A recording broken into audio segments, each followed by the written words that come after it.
How lovely is your dwelling place, O Lord of hosts! My soul longs, indeed it faints for the courts of the Lord.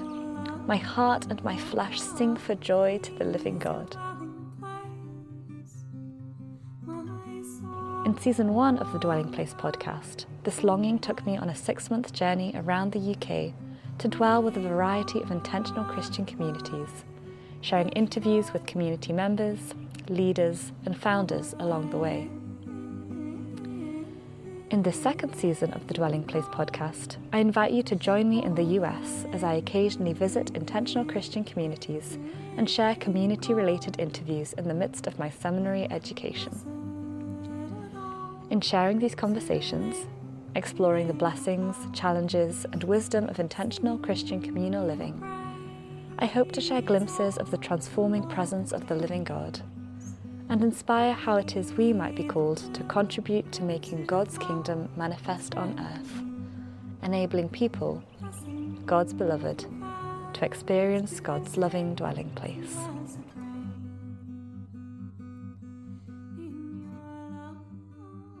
My name is Isaac Everett, and I am an Episcopal priest in the Diocese of Massachusetts and the founding director and still the executive director of CRECHE, which stands for the Charles River Episcopal Co-Housing Endeavor. I have lived in intentional community with my wife for 14 years and have been a long enthusiast for this way of life and this peculiar vocational call, and have dedicated the last, 10 years of my life to making it available to other people. Wow. And so in this podcast, we're going to dig more into what CRECHE is. So would you mind giving us the bare bones of what CRECHE is, and then we'll pick it apart and go deeper? Yeah, CRECHE is, there's so many ways I could answer this question, depending who I'm talking to. CRECHE is a Christian community. CRECHE is a group equity cooperative. CRECHE is a 501c3 nonprofit. CRECHE is a non-parochial ministry. It's like so many things. And I think it is so many things because intentional community is a very, very old expression of the Christian response to the call of the gospel, but it is not a common one. And there aren't real or like in terms of like the taxonomy of the church, there aren't like good canonical buckets for it, nor are there in terms of like Boston housing codes or the way that our culture thinks about housing or thinks about family. It just doesn't neatly fit into people's expectations. And so if what I would love to tell people is like, oh, we're a community of 5 household intentional communities living under a Christian covenant, and that would be enough, and it's never enough. You always have to go into like further granular details, and so it really depends. Am I talking to a donor? Am I talking to a priest? Am I talking to the Secretary of State of Massachusetts? Like, who am I talking to? How do I answer that question? Yeah. So maybe I'll say what I've understood from CRECHE from having stayed at one of the houses and doing a bit of research, and then we can go from there and unpacking that. So from my understanding, you are a network of intentional Christian communities in Boston, and you currently have, did you say 5 houses? 5. 5. And those 5 houses are linked to different Episcopal congregations and maybe some non-Episcopal congregations as well? Right. Yeah, we're mostly Episcopal, and we have Episcopal in our name. And we grew out of, initially, we were, the Diocese of Massachusetts was essentially our fiscal sponsor. But it was also very clear to us that we perceived both the housing need that we're addressing and the need for community that we're addressing. And our vision for what CRECHE could be quickly grew beyond the Episcopal Church. And so we are ecumenical at this point. And then, and you've just mentioned this, kind of set up with this eye towards like the housing crisis and providing affordable accommodation. for people in Boston in an environment which is difficult to secure housing. Uh, Hmm.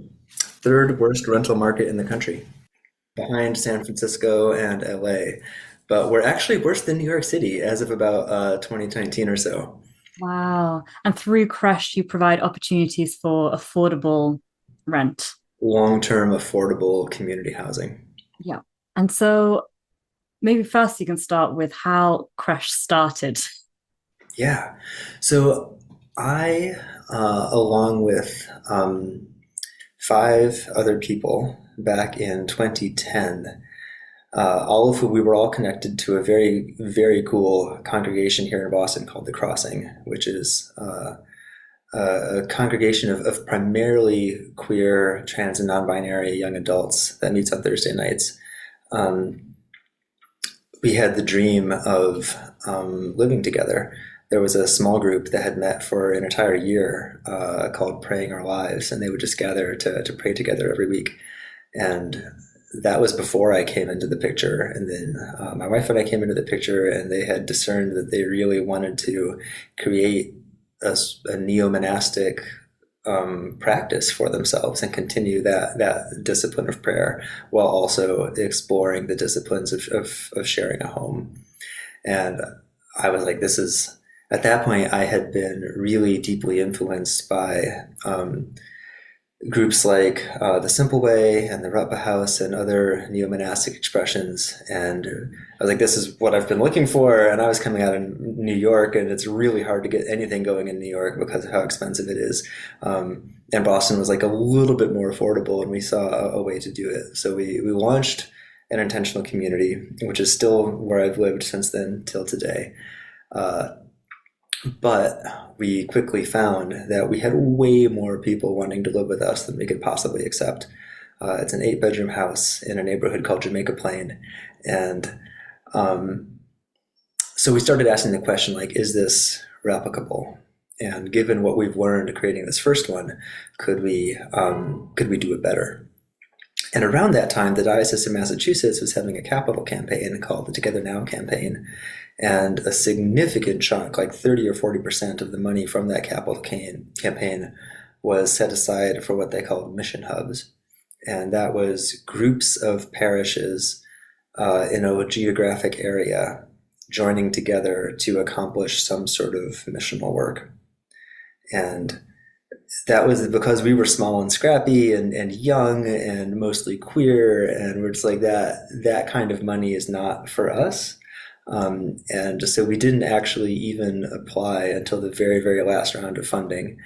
And then we started thinking, hey, if we really want to do this and we want to do it seriously, this would be a great opportunity to get some seed money to get this thing going. So I pulled together some partners, which included Emmanuel Church in the Back Bay, the chaplaincies at BU and MIT, and of course the Crossing, an Afro-Caribbean congregation called St. Bart's, and we pulled together this little potential hub, and we applied for the money, and we were the last one approved. We were the smallest in terms of the amount of money we were given, and we were the only one that wasn't approved unanimously. We were quite controversial, but we did get it. It was very exciting. And so then we're off and going. And I'd been leading the project at that point, just volunteer, and I needed to go off and do CPE as part of my ordination process. So I was like, great, I have done my thing. I am a starter. I'm a builder. I've gotten this thing started. They are on their way. I wish I could apply for this job that I've just created, but I need to go and be a hospital chaplain. So I can't wait to see how this goes. And I got back from CPE 6 months later, and they hadn't hired anyone yet. So I was like, can I apply? And they were like, we'd love for you to apply. So I went through the process, and I got hired and started this job in 2016, the same month that I was ordained to the diaconate. And it has been the only job I've had as a cleric since then. So that's kind of how we got going. Oh, that's amazing. And then in terms of securing the housing, was this spare housing associated with the churches that you named? Or is CRECHE also kind of purchasing or acquiring housing, and doing it up or repurposing it? I'm curious about how that looks. Oh man, every house has been different. We have not yet developed a playbook, which is one of the reasons why I love it. And I'm someone who I've got much more, I would say, of an entrepreneurial disposition than a managerial disposition, which is great for a founder. But also means that the fact that I'm still building this airplane as we're flying it, and I'm still making it up as we go along, is actually like a positive for me. Some people would find that stressful, and I find it really exciting. So in brief, we have 2 houses that are rented from churches or church-like entities like the diocese. That includes the Emmanuel House and the Trinity House. The Emmanuel House we are renting from the Alston Abbey, as managed by the Diocese of Massachusetts, and the Trinity House is in a 4-bedroom apartment owned by Trinity Parish, with which it's affiliated. Our 3rd house was the St. Mary's House, which was with another Afro-Caribbean congregation, this time in Dorchester. And they did not have it's not an affluent parish by any stretch of the imagination. And so for that, what we did is we looked to ourselves, to our board members and our friends and allies, and said, hey, who wants to invest in this? And we created a bunch of unsecured promissory notes with a 10-year term and 4% interest, and raised the money to buy a house that way because we couldn't qualify for a bank mortgage, which is a whole other story that I would love to tell you, because it's funny. It's a numbers story, and it's like a finance story, and it's deeply moving. I love it. And people usually glaze over when you get into those kinds of nitty-gritty details, but it worked. And the St. Mary's House has been cooking since 2020. They're in their 5th year now. The 4th house is with a congregation called New Roots AME Church. And we were at a retreat, our annual retreat, when we were asking the question, how can we increase our engagement with marginalized communities and marginalized neighborhoods? And that was the moment where we really should be looking outside of the Episcopal Church for partners. And top of our list was New Roots, because they're such a cool congregation. And I got back from the retreat, opened my email to start my action items of reaching out to them, and had an email from them saying, hey, Isaac, we're New Roots. You've probably never heard of us, but we've been dreaming of an intentional community for years now. We want you to work with us. And I'm like, well, that was easy. So we did the exact same thing. Signed a bunch of promissory notes with friends and allies, and raised the money and got that house. So that's our 2nd house that we've bought.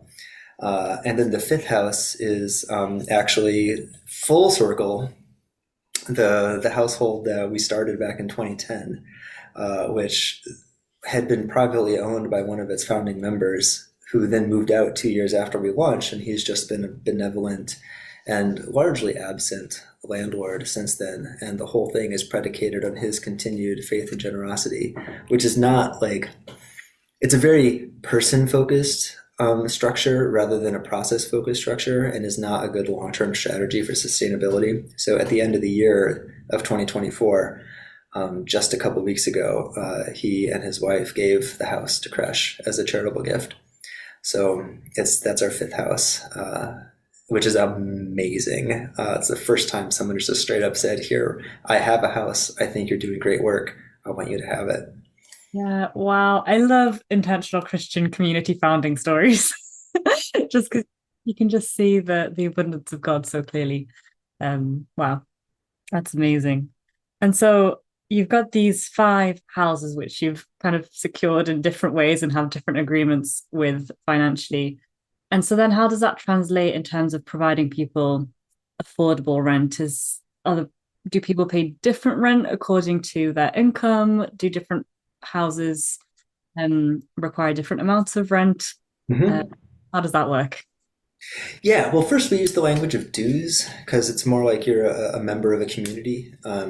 One of the things that is really challenging is people who join CRECHE often come in expecting a landlord-tenant relationship, and the landlord-tenant relationship is inherently antagonistic. And which doesn't mean it has to be hostile, but it does mean that the fundamental interest of the tenant doesn't align with the fundamental interest of the landlord, which is why there are so many laws in place protecting the tenant. Our situation is much different. If you live in a creche house, then once a year you elect a board of directors to manage this whole thing. And that board of directors supervises me. So I'm not anyone's landlord, I'm creche's employee. And it's my fundamental goal is not to optimize for maximum profit. My goal is to optimize for maximum quality of life and missional fulfillment. So but it often takes people like a year or so before they really start to believe that. And they learn that they don't have a landlord to be afraid of. So anyway, so that's why we don't use language of rent. To actually answer the question that you asked, what we do is we run the math and we say this is the amount of dues that we need to come in order to pay for the housing. And it roughly works out that the dues that people pay is the cost to CRECHE of having the housing. And then programmatic costs and my salary are raised from gifts and grants. So the average rent in CRECHE is about $600 a month. And every single penny of that is going into maintenance, building up capital reserves for maintenance, repair, and replacement, debt service on the properties that we've purchased. It's just like that's what it costs to have a house. And we don't mark to market, we don't mark to inflation. We've actually never increased our rents once since 2016. But what we do say is that, like, this is what it costs to afford to be able to do this. That said, within each house, they do split it up differently. So we have, in some houses, they just split it right down the middle, equally to everybody. In some houses, they split it according to the size of the room that they're occupying. And in most of the houses, they split it according to their income. Thank you. And then, do people apply to be part of creche houses? Is it a word of mouth situation? Do you have a waiting list? Is there selection based off being Christian? And to build on that question, I'm also interested in terms of the rhythms of life which happen within the houses and the communal commitment, because it's not, as you said, it's not just being a renter, it's being part of a community. Right. 4 very deep questions right there. Yeah. Which one are you going to start with? Maybe, application and who applies. Mm-hmm. Yeah. So you don't apply to CRECHE, you apply to a CRECHE house, because our 5 houses are each in very different neighborhoods. They're each affiliated with very, very different congregations, and they each have very different missional charisms. And so someone who's an excellent fit for the St. Mary's house might not be an excellent fit for the Emmanuel house, and might not be an excellent fit for the Trinity house. And also, in terms of, we have a fundamental goal of CRECHE being a viable way of life. This is not a service year situation. We're not a service corps. We're not an internship. We're not trying to give people a intense and transformative experience that can then go off into their future lives. We want to be their future life. And so that's something we really, really focus on, because it makes so many other questions have clarity. And one of those questions is, if you're going to live someplace for 20 years, would you be willing to do that if you don't have a say in who's living with you? And the answer is no, no one would. I certainly wouldn't. And so the decision of who moves into a house is held at the household level. And I shepherd the process. I certainly have input and I advise.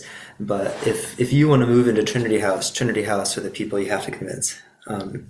And so that's the way the process works. And we do have a fairly extensive process, which I'm happy to go into, because it's been born out of many tears over the years.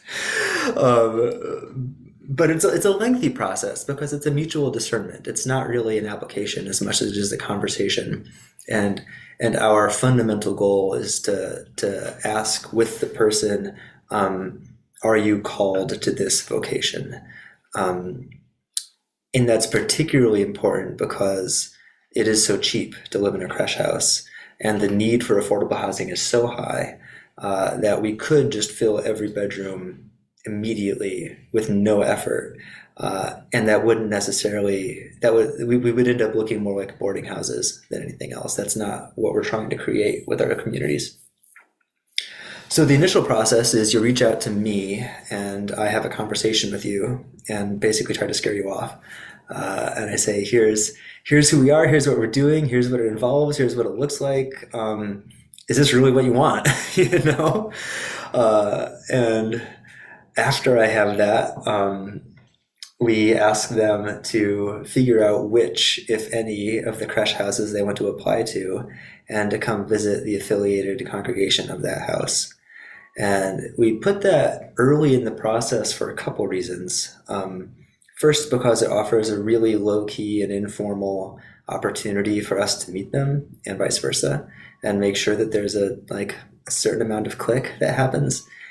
It also lets them experience the congregation and figure out, is this a place I can make a spiritual home for myself?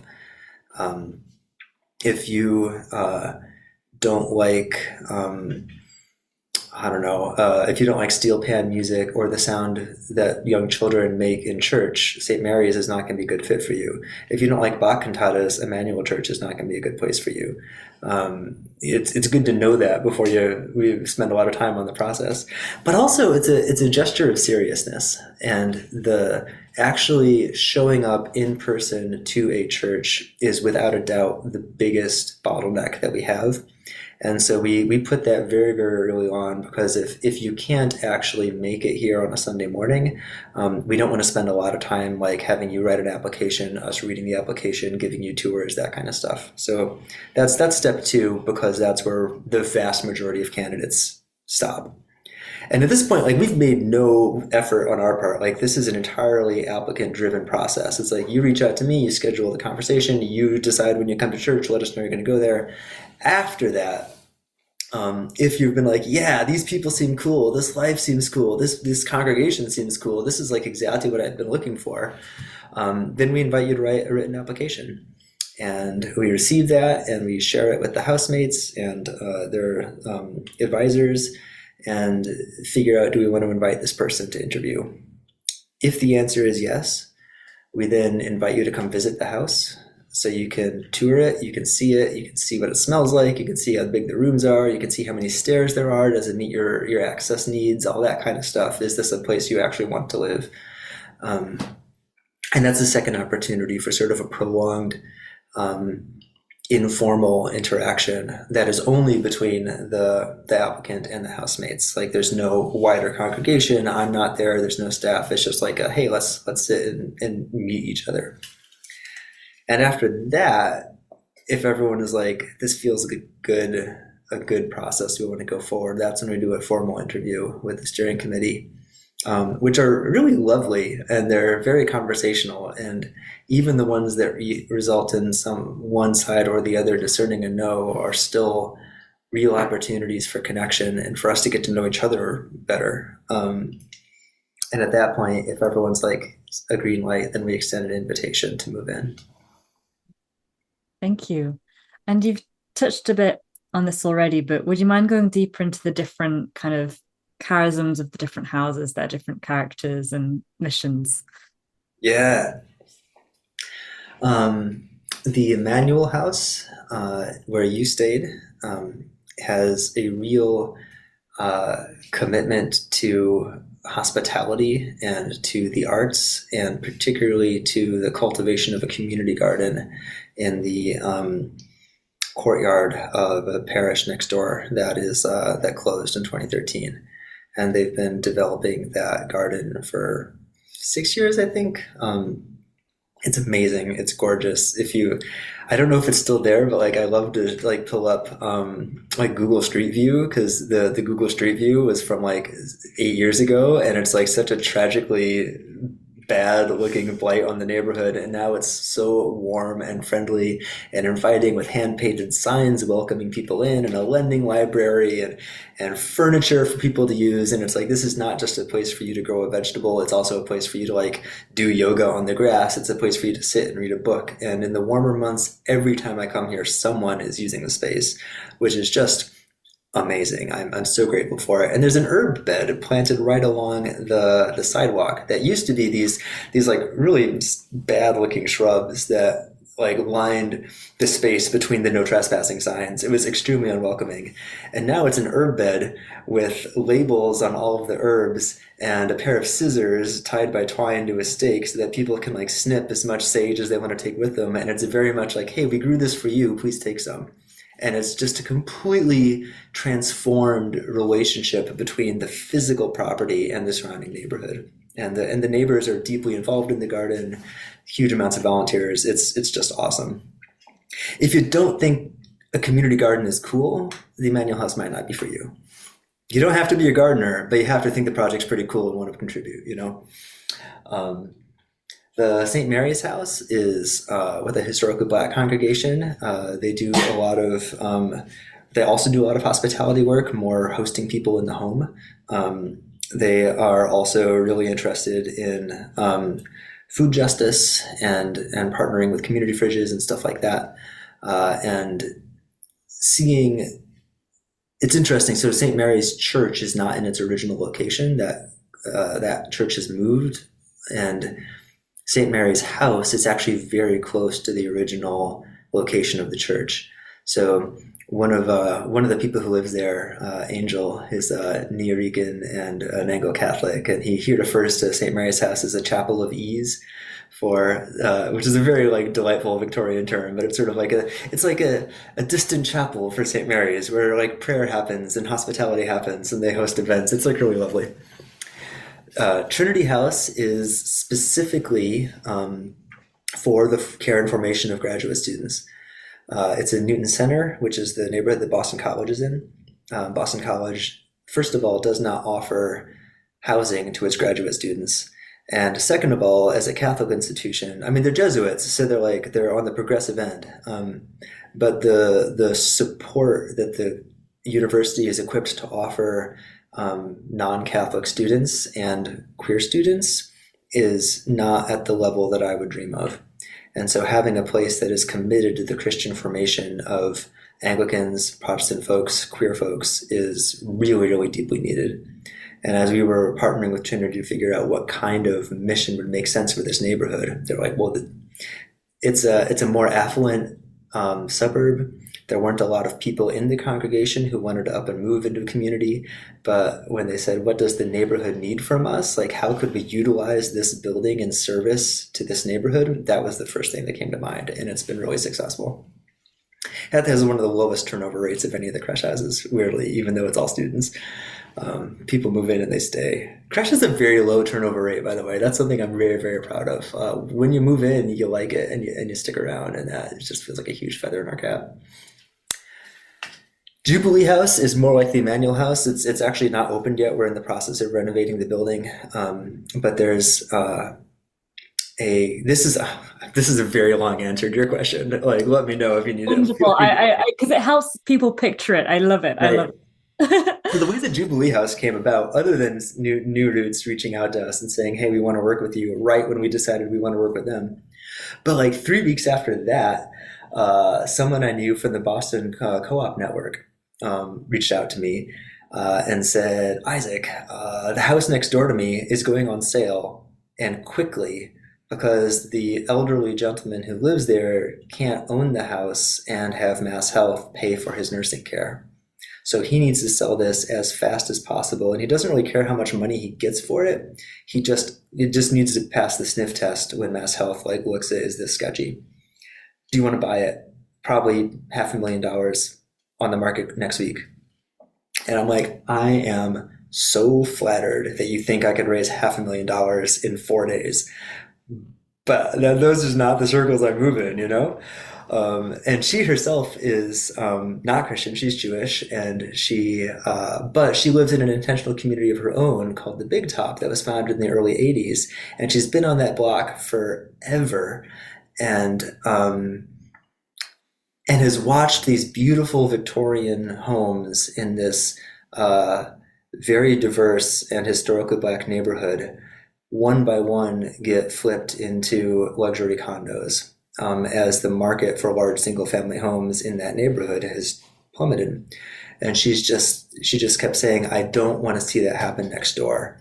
I don't want condos next door to this place that I've lived for 4.5 decades. I would love for CRECHE to be there. So then she offered, how about I'll liquidate some of my savings and I'll buy the house next week. And you take as long as you need to raise the money, and when you're ready, you can buy it from me. So we did, and she bought it, and we ran around to everyone we knew, and we're like, hey, can you take half of your 401k and invest it in CRECHE? I'm doing that. Like, is it wise? No, but if you're going to be a fool, you might as well be a fool for Christ, right? And we all just did it, and we raised the money, and then she sold it to us at a 10% discount. Over what she had paid for it. So it was like the whole thing just came together way too easily. I'm like, there's some Holy Spirit happening in this. And the really beautiful thing is that, so her house is on the corner, and then there's a vacant lot that she owns personally, and then there's the Jubilee House, and we're going to be collaborating our Christian intentional community with their secular intentional community. We're going to be collaborating to create a community garden and food forest in that empty lot. So that's very cool. While also we're ripping out every single interior wall on the first floor that we can to make a big public gathering space for hosting, neighborhood events and poetry slams and activist gatherings and anything that the neighborhood needs. And then 77 is the last one. That's the one that just got given to us 2 weeks ago. And that is a bit harder to describe of what its mission is going to be, because it's a pre-existing community, and we've basically given the housemates living there 5 years to discern how they want to be programmatically involved with CRECHE, and on an individual level, do they even want that? They were all on board with this transition happening because it secures a future for the intentional community, but not everyone moved in there planning to be part of a neo-monastic network, So I'll be able to answer that question in 2029.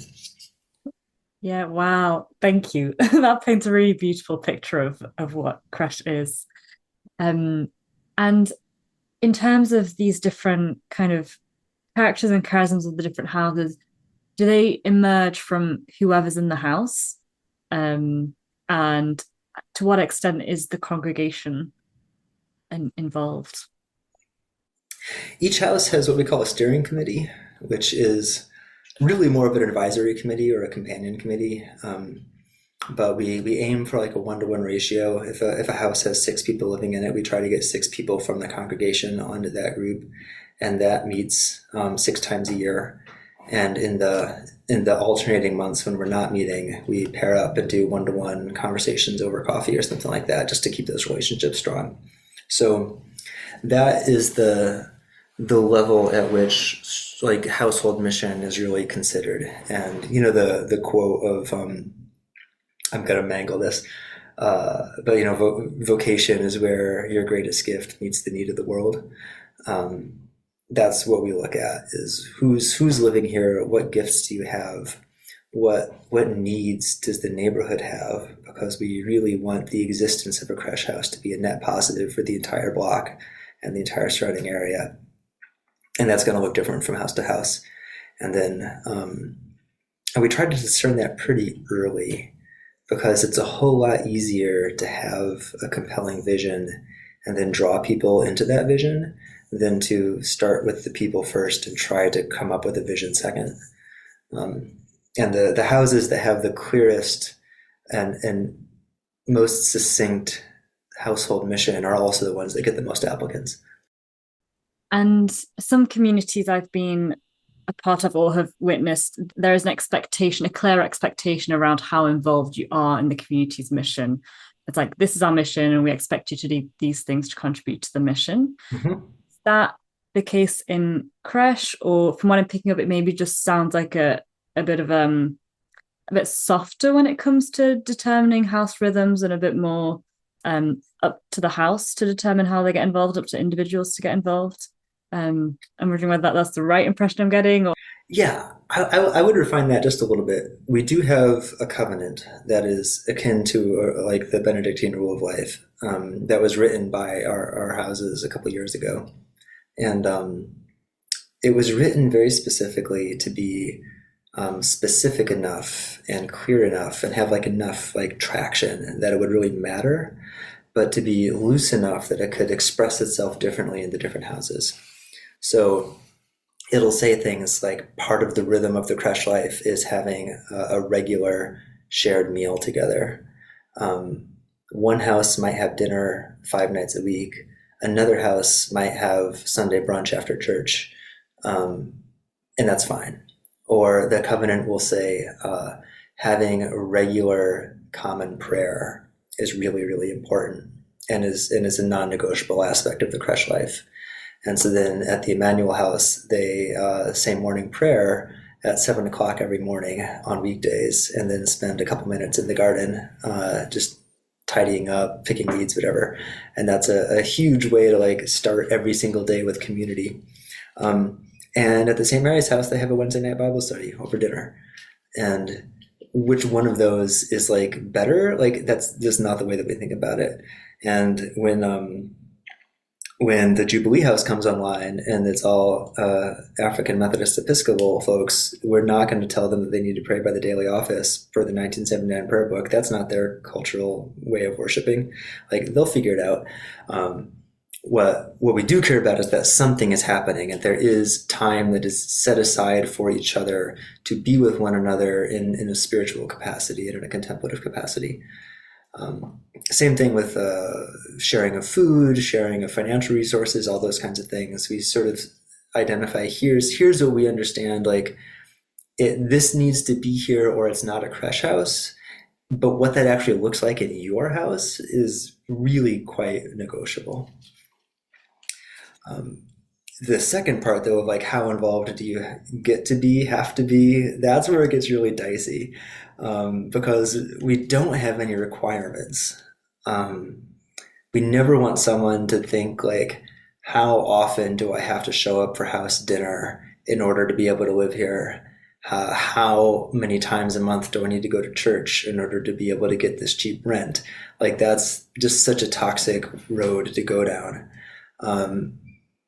And it's like if you were discerning a call to be a monk, you know, as one of my former housemates said, he's now the superior of SSJE in Cambridge. I'm very, very proud of him.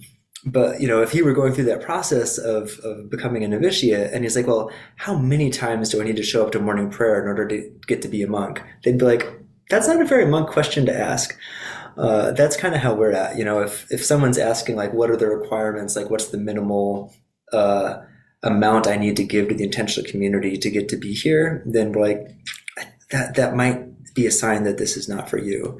What we want are for people who are like enthusiastically excited and engaged and want to be contributing to the garden, contributing to the hospitality mission, et cetera, et cetera.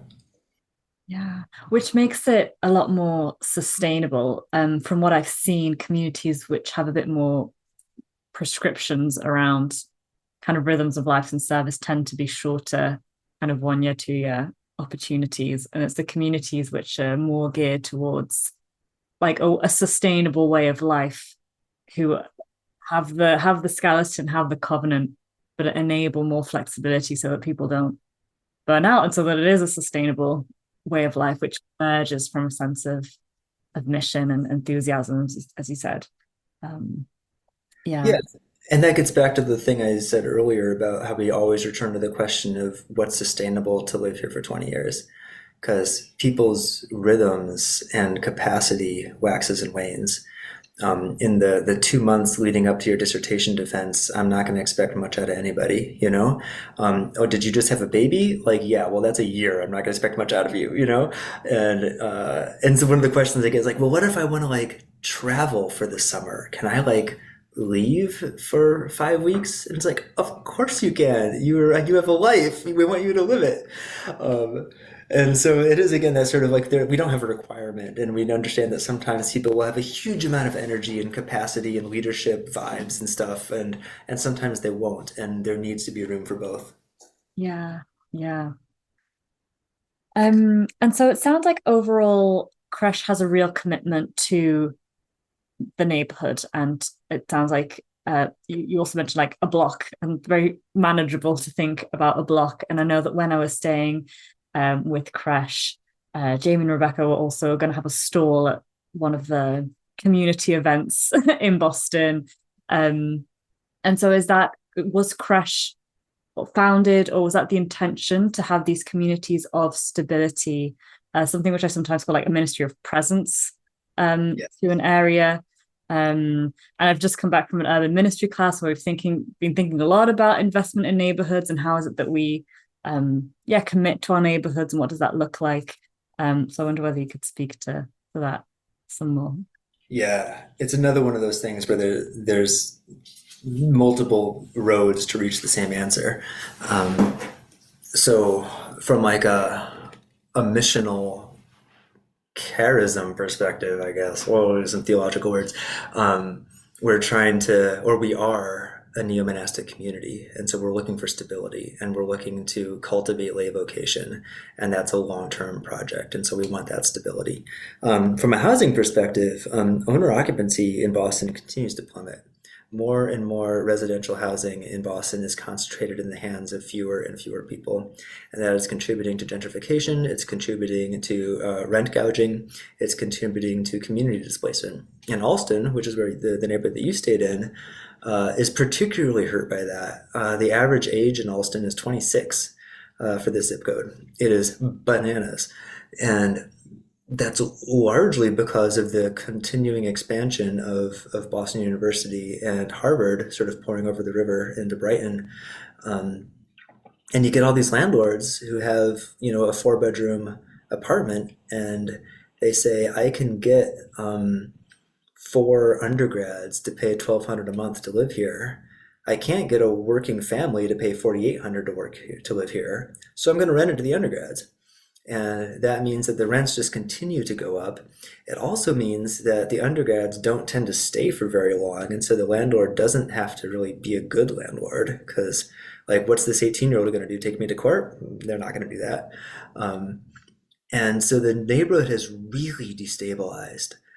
And that's bad for everyone. It's bad for businesses. It's bad for the social fabric of the community.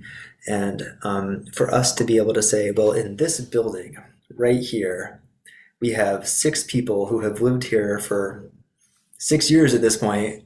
We still have original members living in the house. The community garden has been stable and steady. We are providing this for you. People know our names. We know the names of the baristas. We know the names of the shop owners. Like, we're just part of the fabric here. And just that presence alone and just that stability alone is service to the neighborhood. And everything that we do above that is bonus. But just bringing stable, affordable housing into a neighborhood is on its own tremendously beneficial. Yeah.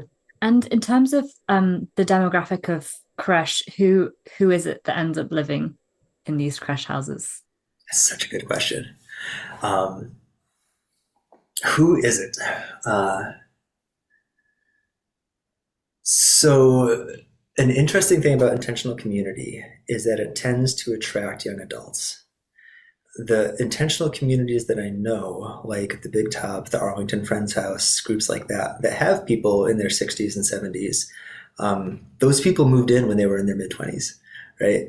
So, and that's one of the reasons why I say, so yeah, you look at CRECHE, and I would say our sweet spot seems to be between 25 and 40. That's kind of our main group. And also, we launched in 2016 and incorporated in 2018, and every single CRECHE house still has original members.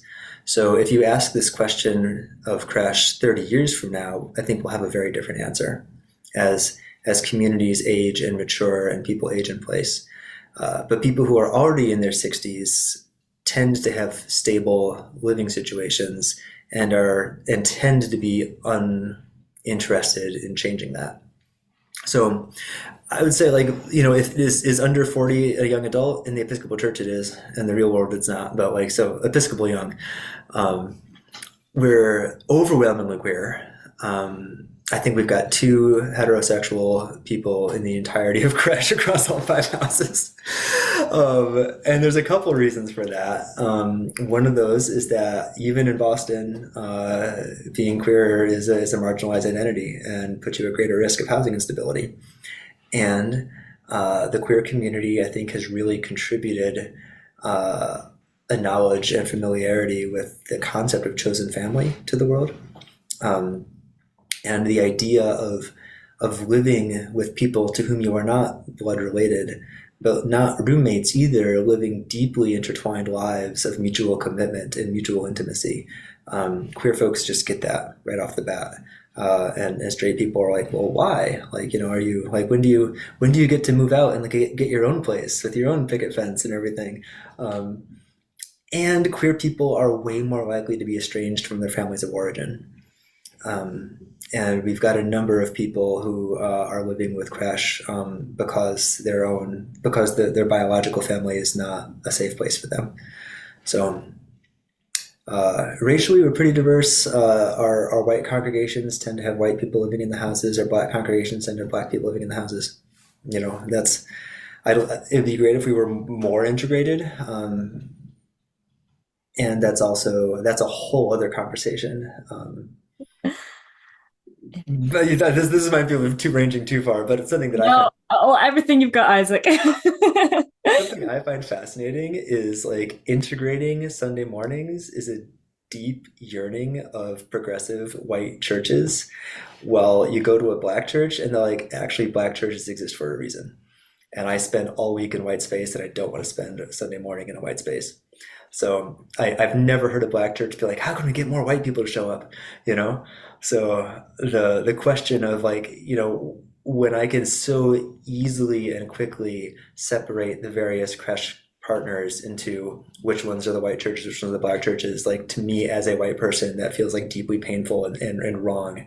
And that is just my own stuff to work through. That's a really good point yeah. And speaking about congregations, so we've talked a bit about how CRECHE impacts the neighborhood just by virtue of being there and being stable. And I'm wondering how CRECHE houses impact congregations and what that relationship is like. Yeah. Big picture, we see the sort of the big four commitments that you make when you move into a CRECHE house is a commitment to your housemates, a commitment to your church, a commitment to your neighborhood, and a commitment to CRECHE as a whole. And all four of those things have ramifications. The relationship between the household and the congregation is really beautiful and is it's an asymmetric relationship, but a mutual relationship in which the congregation provides stability and resources and wisdom and accompaniment to the household, and the household provides vitality and energy to the congregation. Every single congregation that has partnered with us has had their young adult population increase. And I don't think that's not just because it's the CRECHE people coming to church, right?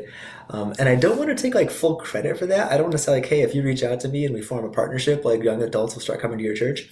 But I think it's more that the kinds of churches that are inspired to reach out to us and work with us are the kinds of churches the young adults want to go to. Like the people who have that creativity and that broadness of vision and that enthusiasm for new ideas, accompanied with a real desire to meet the real needs of young adults. Like a young adult wanders into your church and you're like, hey, we're so glad you found your way here. And what are you looking for?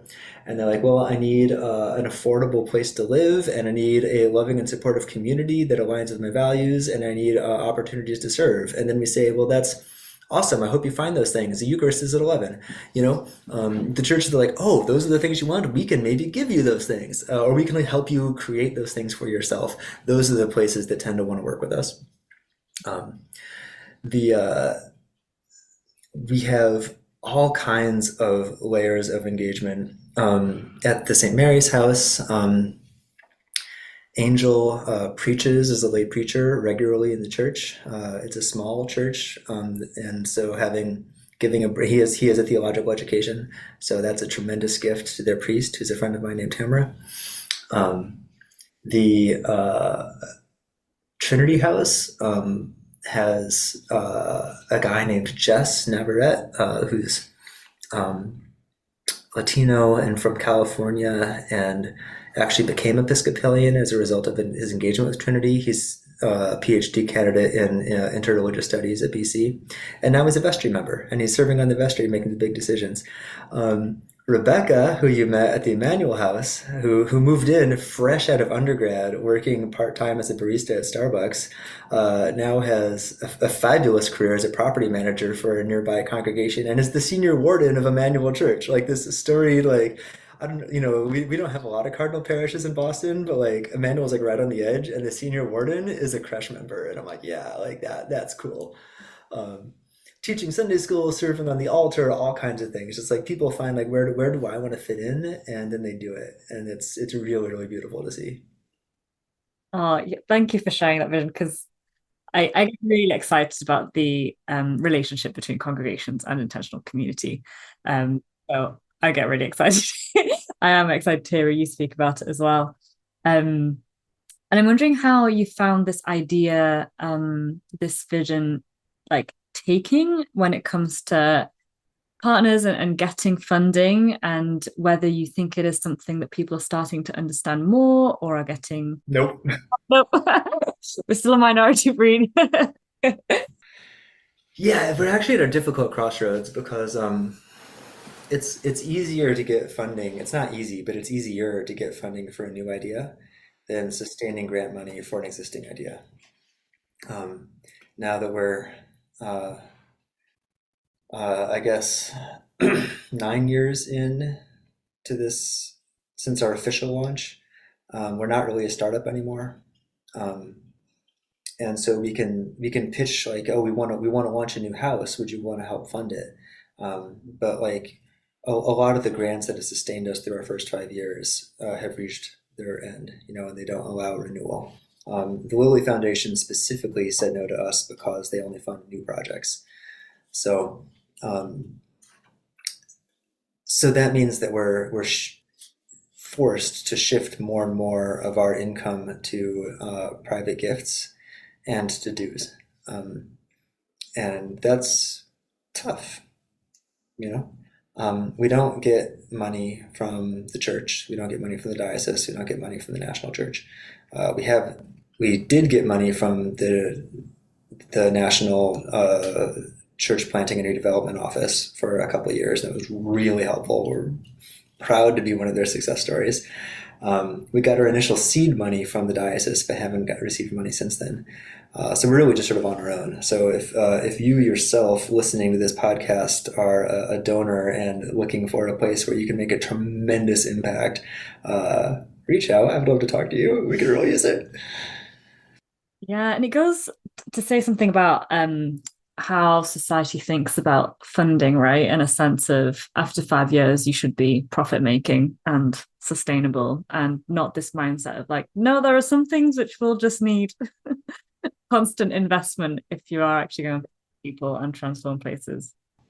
Well, so here's something that's interesting is one of the questions, because like I said, the gifts and grants that come in are used for programmatic purposes, like our ongoing trainings, like when we offer periodic trainings in everything from conflict resolution to nonviolent communication to how to open an IRA for yourself. Our annual retreat and my salary comes from that. If that money were to go away, we could, I think, quite easily replace me with a quarter-time administrator who could just keep the train on the rails. What we couldn't do with that would be to continue to grow and to continue to launch new houses and reach more people, partner with more congregations, and grow this incredible community. CRECHE has never stopped growing since we launched. And that's because we have a full-time person whose job it is to grow this community. And I think at some point, CRECHE is going to say, you know what, we've reached our final form. Like we're at the right size, and at that point, either we'll have so many houses that it can sustain a full-time person on its own, or that's the time that we switch to a manager, and that's the time for me to go start something else. Yeah. And do you see CRECHE at the moment, and maybe in the next few years, as a consultant sounds very cold, but a sense of like you're an anchor and churches, new partner churches can approach you, and CRECHE, having been in existence for 9 years and knowing the Boston area, helping an interested church in developing a CRECHE community alongside their Yeah, congregation. we already do that work, actually. That's the model. That's actually, so Julia Whitworth, who's our new bishop, we went to seminary together, which is really cool. But the first time that we reconnected after that was because the Trinity Church in Indianapolis, where she was the rector, was starting Trinity Haven, an intentional community for at-risk queer youth. And she brought me out to talk about CRECHE and to consult a little bit on the formation of intentional community. And it was really fun. But yeah, I do a lot of, like, multiple times a month, I'm on a call with someone and be like, hey, we want to start something like CRECHE. Can you help us think through it? And I really treasure that work. Yeah. No, it's amazing work, which I find very exciting. So thank you for doing it. I have the best job in the Episcopal Church. We're not even in the Episcopal Church technically, but I still have the best job. If we were, I would still have the best job. Yeah, I like the sound of your job too. And we're coming close to time. And this podcast is called Dwelling Place. And I like to close by asking people, where have they found God particularly kind of alive and dwelling in the life of their community?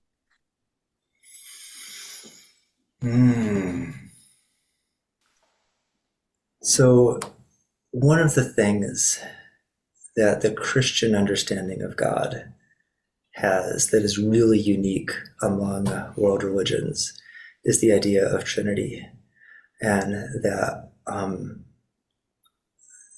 God's self could be built on an interrelational dynamic dance between multiple persons. That it is not so much that God is a person as God is a relationship. And I think that's what John gets into when John says that God is love, right? It's not like John doesn't say God is a loving person. John says God is love. And that what is called the perichoresis, that dance between the persons of the Trinity, in this constant moving, flowing, dynamic, creative, energetic, wild, and beautiful interchange is just the most breathtaking understanding of the divine that I can imagine. And it's one of those things where, like, is it true? Is it biblical? Is it like evidence-based? Like, I don't care. It's so beautiful that that's what I want to live my life imitating. And that is what intentional community is to me. And that's how I find God in it, is watching people build their lives together and deepen those relationships and bump into each other and love each other and hurt each other and forgive each other and build things together and be changed by each other, and to open yourself to a wider community, saying, I'm not only here to love you and I'm here to be loved by you, but I'm eagerly anticipating and actively pursuing being changed into the best version of myself by you. And I can't think of a purer vision of God than that. Thank you so much, Isaac. That's a beautiful articulation of what, I believe intentional Christian community and God is about. So thank you. My pleasure.